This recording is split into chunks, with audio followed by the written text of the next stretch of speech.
Tereza Poljanič, po novem prebivalka in bodoča državljanka Nove Zelandije, je svojo energijo in ustvarjalnost iz mode prenesla na ustvarjanje presnih slaščic. Je mogoče svoj dar podedovala po mami? Po meni nima tega talenta za kuhanje, ker jaz sem antitalent. Mislim, da je bilo mogoče tako usodno ali pa ena taka meja, pač diagnoza moje bolezni, rak dojke. Res je, Tereza se je za bolj zdravo prehranjevanje odločila iz zdravstvenih razlogov. Ker presna hrana ni toplotno predelana, v sebi ohrani vse snovi, ki jih telo v osnovi potrebuje za zdravo delovanje. Pri presni prehrani mi je všeč, da se mi zdi, da res lahko poješ hrano v njenem originalu. No.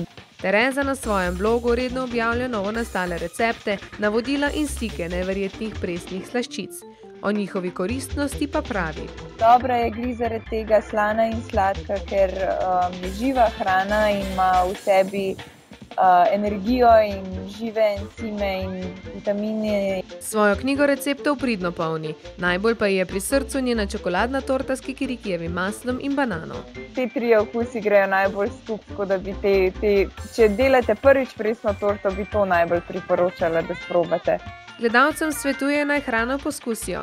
Čeprav je sladkanje s presnimi sladicami dražje, je po njenem mnenju toliko bolj okusno in zdravo.